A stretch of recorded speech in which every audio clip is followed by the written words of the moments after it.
In this video, we'll be discussing about deadlocks. Before moving on to a formal definition of deadlocks, let's see in what sequence does a process actually utilize a resource. So basically there are three steps. There is request, use and release. A request is when the process requests for the resource, and if it is not granted immediately, the process has to wait. And if the resource is granted to the process, then the process can operate on the resource, and once it is completed, the process release the resource. So you should know these three basic steps of how the process utilizes a resource to understand a deadlock. Okay, so now let's consider there is two processes, P1 and P2, and there are two resources R1 and R2. Okay. And you can see there is a dot that is showing an instance.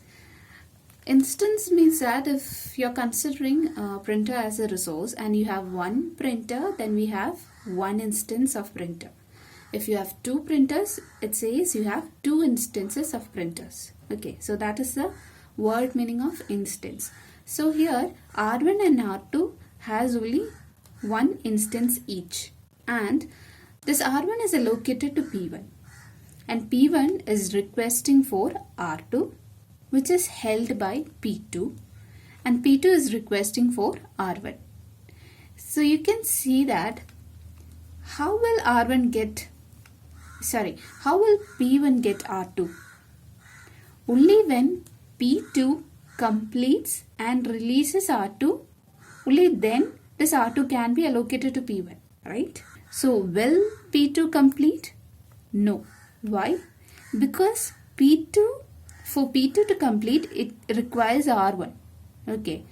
Only if R1 is allocated to P2, it can complete. Only if it can complete, it can release R2. Only if it is released, it can be allocated to P1. So this is like a cycle. Okay. So in this condition, no process will go forward.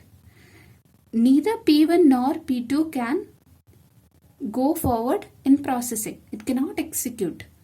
It is holding a resource and waiting for another.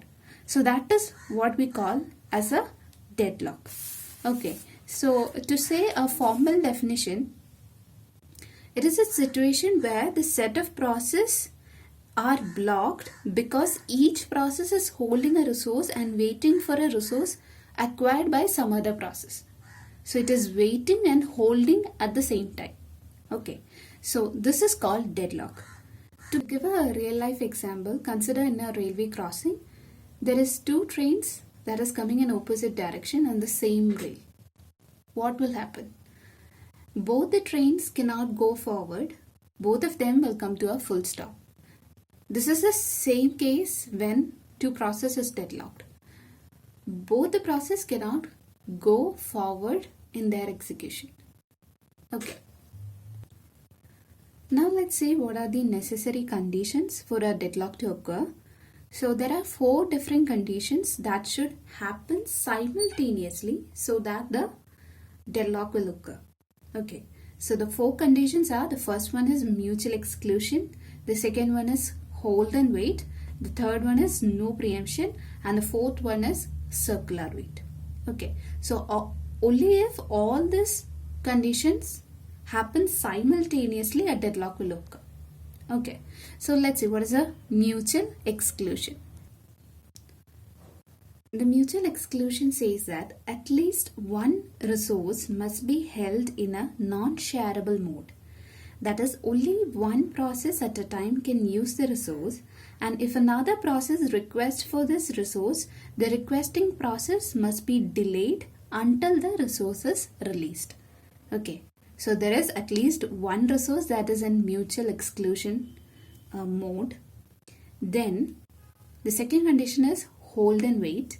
That is, at least one process must be holding one resource and waiting to acquire an additional resource that are currently being held by another process.